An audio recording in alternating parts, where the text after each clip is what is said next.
ప్రియ శ్రోతలు, ఈ రోజున మనకిది 1 యోహాను పత్రికలోని చిట్ట చివరి పాఠం. 1 యోహాను 5వ అధ్యాయం 20-21 వచనాలు. మనము సత్యవంతుడైన వానిని ఎరుగవలెనని దేవుని కుమారుడు వచ్చి మనకు వివేకము అనుగ్రహించి ఉన్నాడని ఎరుగుదుము. మనము దేవుని కుమారుడైన యేసుక్రీస్తునందు ఉన్నవారమై సత్యవంతుని యందు ఉన్నాము. ఆయనే నిజమైన దేవుడును నిత్య జీవము అయి ఉన్నాడు. చిన్న పిల్లలారా, విగ్రహముల జోలికి పోకుండా జాగ్రత్తగా ఉండండి. ప్రియ శ్రోతలు, వింటున్నారా? క్రైస్తవం మతం కాదు. క్రైస్తవం అంటే క్రీస్తే. నీవు వ్యక్తిగతంగా క్రీస్తును కలిగి ఉంటే నీవు రక్షించబడిన వాడవే. రక్షణ ఒక మతం కాదు, అది క్రీస్తుతో సంబంధ సహవాసం. అది ఒక అనుభూతి. యేసుక్రీస్తుకు ఆయన విశ్వాసికి మధ్య అడ్డుపడేది ఏదైనా విగ్రహమే.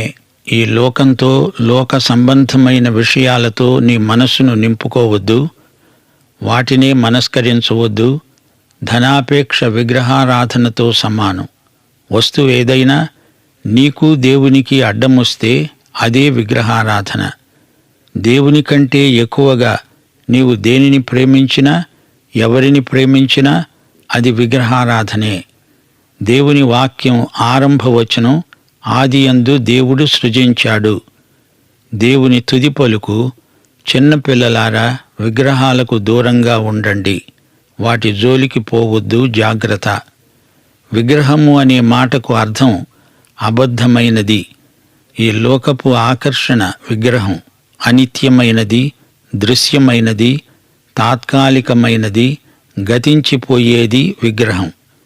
ప్రవక్తలు అన్యుల విగ్రహాలను పేర్కొన్నప్పుడు అవి అబద్ధ దేవుళ్ళు అని వారి భావం. నకిలీ దేవుళ్ళు. సత్య ఏక దేవునికి భిన్నమైనవి విగ్రహాలు, బొమ్మలు, ప్రతిమలు. చిన్న పిల్లలారా, ఈ నకిలీ సరుకును దూరంగా ఉంచండి అంటున్నాడు భక్త యోహాను. మన ఆరాధన సత్యదేవునికే చెందాలి. దేవునికి ఇవ్వవలసిన స్థానంలో మరి దేనిని ఉండనీయకూడదు. కొందరికి డబ్బే దేవుడు, మరికొందరికి వారి వృత్తి, క్షేమం, పేరు ప్రఖ్యాతులు, చదువు, కుటుంబం, పదవి, కళ, పని, మతం, మతశాఖ.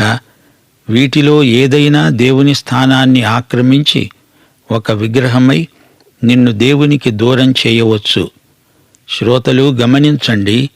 యోహాను ఎఫెసు పట్టణ సంఘంలో కాపరిగా సేవ చేసినవాడు. ఎఫెసు గొప్ప విగ్రహారాధన కేంద్రం. అట్టి విగ్రహ స్థానాలకు దూరంగా ఉండండి అని యోహాను విశ్వాసులను హెచ్చరిస్తున్నాడు. డయానా, అపోల్లో దేవతలు ఎఫెసులో వెలిశారని అనుసృతంగా చెప్పుకుంటారు. జూపిటర్ మరో దేవత. ఎఫెసులోని డయానా దేవస్థానం ప్రపంచ ప్రఖ్యాతిగాంచినది. ఆ దేవాలయంలో అసభ్యత, అవినీతి తాండవిస్తాయి. అందులో నపుంసకులు నాట్యం చేస్తారు. పశు ప్రవృత్తి దేవస్థానంలో పెచ్చరిల్లింది. పాపం పండిన చోటు డయానా దేవస్థానం.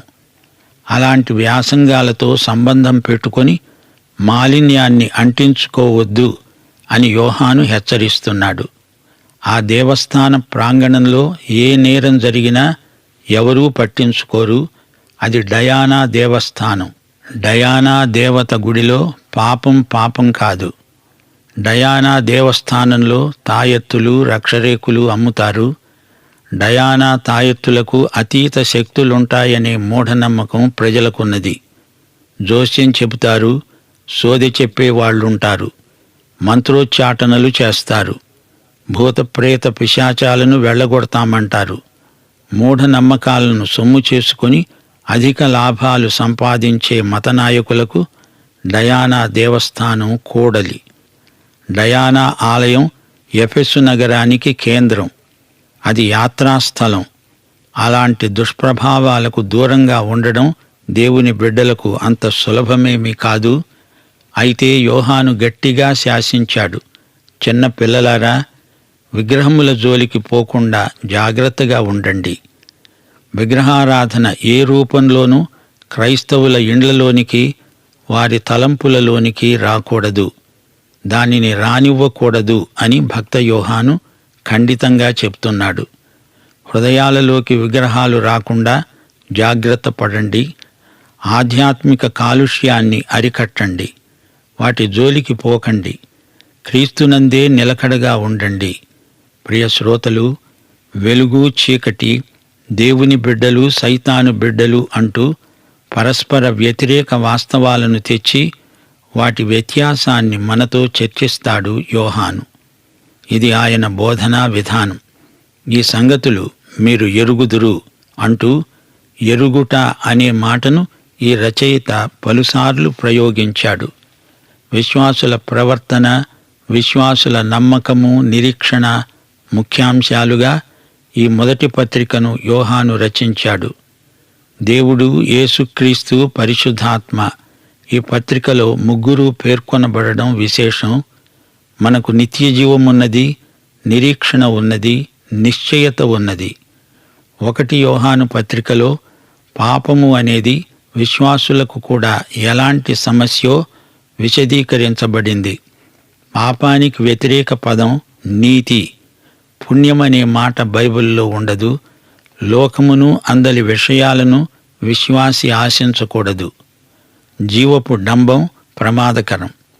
కంటికి కనబడిందల్లా నాకు కావాలి అని అర్రులు చాచకూడదు. నీ హృదయం కంటే యేసుక్రీస్తు గొప్పవాడు. హృదయము లేక మనస్సాక్షి ప్రభువు చేత సుశిక్షితమైతే సరే, లేకపోతే వాటిపై ఆధారపడకూడదు. అన్నిటినీ మించి భక్త యోహాను తన పత్రికలో ప్రకటించిన విశ్వాస స్థాయికి మనమెంతవరకు ఎదిగాము అని ప్రతి ఒక్కరము ఆత్మ పరీక్ష చేసుకోవాలి. సహవాసం, క్రీస్తునందు నిలిచి ఉండడం, పాపం, ఎరిగి ఉండడం, ప్రేమ, తిరిగి జన్మించడం, తన రచనలోని ముఖ్యోద్దేశ్యం, వెలుగు, సత్యం అనే వివిధ అంశాలను 5 అధ్యాయాలలో యోహాను కూలంకషంగా చర్చించాడు. సైతాను లేక అపవాది యొక్క అక్రమాన్ని కూడా ఈ రచయిత సంక్షేపంగా మనకు వివరించాడు. 1 తెస్సలోని పత్రిక 1 అధ్యాయం 9వ వచనం పౌలన్నాడు, మీరు విగ్రహములను విడిచిపెట్టి జీవము గలవాడును సత్యవంతుడును అయిన దేవుని వైపునకు తిరిగారు. 1 కొరింథీ 10వ అధ్యాయం 7-14 వచనాలలో పౌలే అన్నాడు, ఇశ్రాయేలీయులు లేగదూడ విగ్రహాన్ని పెట్టుకొని తినుటకు తాగుటకు కూర్చుండి ఆడటానికి లేచారు అని వ్రాయబడినట్లు వారిలో కొందరి వలె మీరు విగ్రహారాధికులు కాకండి. నా ప్రియులారా, విగ్రహారాధనకు దూరముగా పారిపోండి. లోకాన్ని, శరీరాన్ని మనం జయించాలని దేవుని అభీష్టం. లోకం మన శత్రువా? ఎందుకని? యోహాను సువార్త 1 అధ్యాయం 10వ వచనంలో చెప్పబడింది, ఆయన లోకములో ఉన్నాడు, లోకము ఆయన మూలముగానే కలిగింది, గాని లోకము ఆయనను తెలుసుకోలేదు. యోహాను సువార్త 15వ అధ్యాయం 18-19 వచనాలలో ప్రభువు అన్నాడు, లోకము మిమ్మును ద్వేషించిన ఎడల మీకంటే ముందుగా నన్ను ద్వేషించిందని మీరెరుగుదురు. మీరు లోక సంబంధులైన ఎడల లోకము తన వారిని స్నేహిస్తుంది. అయితే మీరు లోక సంబంధులు కారు. నేను మిమ్ములను లోకములో నుండి ఏర్పరచుకున్నాను, అందుచేతనే లోకము మిమ్ములను ద్వేషిస్తున్నది. లోకము అంటే ప్రభువు నెరుగని మానవలోకం. ప్రకటన గ్రంథం 2వ అధ్యాయం 23వ వచనం, అంతరింద్రియములను హృదయమును పరిశీలించేవాడు ప్రభువు. ఈ లోకాధికారి, ఈ యుగదేవత సైతాను. ఈ లోకాధికారికి ఒకానొక రోజు తీర్పు తీర్చేవాడు ప్రభువే. అయితే ప్రస్తుతం ఈ లోకం సైతాను వశంలో ఉంది. త్వరలోనే ప్రభువు వచ్చి ఈ లోకరాజ్యాలన్నిటినీ తన రాజ్యంగా చేసుకోబోతున్నాడు. అంతవరకు ఈ లోకరాజు సైతానే. ఈ రోజున ఈ సైతాను అవిశ్వాసులైన వారి మనోనేత్రాలకు గుడ్డితనం కలిగిస్తున్నాడు. అందుకే ఇది గుడ్డి లోకం. విశ్వాసులు లోకంతో రాజీ పడే ప్రసక్తే లేదు. ఎవడైనా శత్రువైన ఈ లోకాన్ని ప్రేమిస్తే తండ్రి ప్రేమ అట్టి వ్యక్తిలో ఉండదు. ఈ లోక స్నేహం దేవునికి విరోధం. అవిశ్వాసులతో జోడు కలిసేదే లేదు. అటు దేవునితో ఇటు సైతానీయ లోకంతో ఒకేసారి ఎవరూ సహవాసం చేయలేరు. అలా ఉండాలంటే అది గబ్బిళం బతుకు. గబ్బిళం అటు పక్షి కాదు, ఇటు ఎలుక కాదు, గనుకే అది గబ్బిళం. పగలు గబ్బిళం చూడలేదు. మనలోని ఆత్మ మత్సరపడునంతగా అపేక్షిస్తాడు అంటే మనం ప్రభువుకు దూరమైపోతే పరిశుద్ధాత్మ సహించలేడు. లోక స్నేహం ఆధ్యాత్మిక వ్యభిచారమని యాకోబు పత్రిక చెబుతోంది. లోకం మనకు శోధనల పుట్ట. 1 కాదు 2 కాదు, అసంఖ్యాకములైన శోధనల విషవలయం ఈ లోకం. అయితే ప్రభువు మనతో అంటున్నాడు, ధైర్యం తెచ్చుకోండి, భయపడకండి, నేను లోకమును జయించాను. యోహాను సువార్త 14:30 ప్రభు అన్నాడు, ఈ లోకాధికారి వస్తున్నాడు, నాతో వానికి సంబంధమేమీ లేదు, అనగా నాలో వానికి కావలసింది ఏదీ లేదు, నాలో వానికి ఏమీ దొరకదు. యోహాను సువార్త 12:31-32 ఈ లోకాధికారి బయటికి త్రోసివేయబడతాడు. నేను భూమి మీది నుండి పైకి ఎత్తబడిన ఎడల అందరినీ నా వద్దకు ఆకర్షించుకుంటాను. పరలోకాకర్షణ ఉన్నది, మనకది గురుత్వాకర్షణ. అది లోకాన్ని సునాయాసంగా జయిస్తుంది. 1 యోహాను 5:4-5 స్పష్టం చేస్తున్న సత్యమిదే. దేవుని మూలముగా పుట్టిన వారందరూ లోకాన్ని జయిస్తారు. లోకమును జయించిన విజయము మన విశ్వాసమే. తిరిగి జన్మించటం అంటే పైనుండి జన్మించటం. మన పౌరసత్వం పరలోకంలో ఉంది. ఆయన ఎట్టివాడో మనము లోకములో అట్టివారమై ఉన్నాము. పైనున్న వాటిని మనం వెతుకుతాము. లోక ఆకర్షణ రాను రాను తగ్గిపోతుంది. మనం క్రీస్తునందు అత్యధిక విజయం పొంది ఉన్నాము. దేవునికి స్తోత్రం. ప్రియ శ్రోతలు, ఎఫెసీ పత్రిక 2:4-6 వరకు ధ్యానిస్తే మీకీ సత్యం బోధపడుతుంది. ప్రేమచేత దేవుడు మనలను క్రీస్తుతో కూడా బ్రతికించాడు. క్రీస్తు యేసునందు మనలను ఆయనతో కూడా లేపి పరలోకమందు ఆయనతో కూడా మనలను కూర్చుండబెట్టాడు. పైన ఉంది మన గురుత్వాకర్షణ. లోకాకర్షణలను సులభంగా జయించగలం. లోకానికి మనము లోకానికి సిలువ వేయబడినందుకు దేవునికి స్తోత్రం.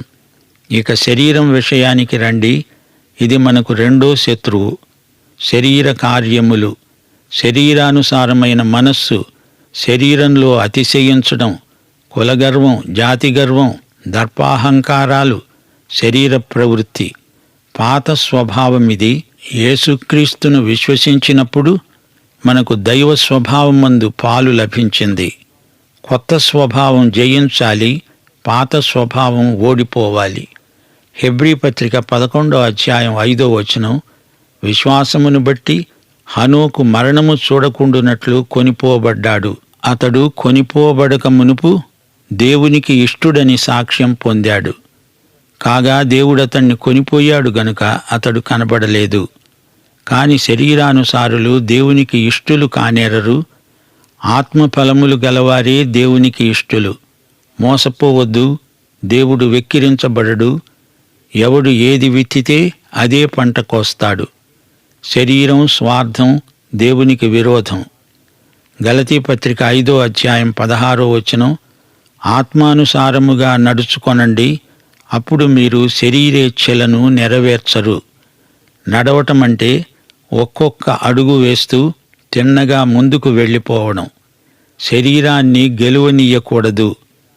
ఆత్మ శరీర క్రియలను తుదముట్టించగలదని గ్రహించాలి. పరిశుద్ధాత్మే మనలను సర్వసత్యములోకి నడిపించేవాడు. శరీరేచ్ఛలు మనము నెరవేర్చకుండా మనలోని ఆత్మ మనల్ని బలపరుస్తాడు. శరీర కార్యాలను ఆత్మ సాయంతో మనం బహిష్కరించాలి. రోమాపత్రిక 8:29 దేవుడు ఎవరిని ముందెరిగి ఉన్నాడో వారు తన కుమారునితో సారూప్యము గలవారవడానికి వారిని ముందుగా నిర్ణయించాడు. యేసువైపు చూస్తూ పందెమును ఓపికతో పరిగెడదాము. 2 కొరింథీ 3:18 మనమందరము ముసుకులేని ముఖముతో ప్రభువు యొక్క మహిమను అద్దము వలె ప్రతిఫలింపచేస్తూ మహిమ నుండి అధిక మహిమను పొందుతూ ప్రభువగు ఆత్మచేత ఆ పోలికగానే మార్చబడుతున్నాము. ఇదే శరీరమును జయించే పద్ధతి. ఇక 3వ శత్రువు సైతాను. యేసు ప్రభువు అరణ్యంలో సైతానుతో ద్వంద్వ యుద్ధం చేశాడు.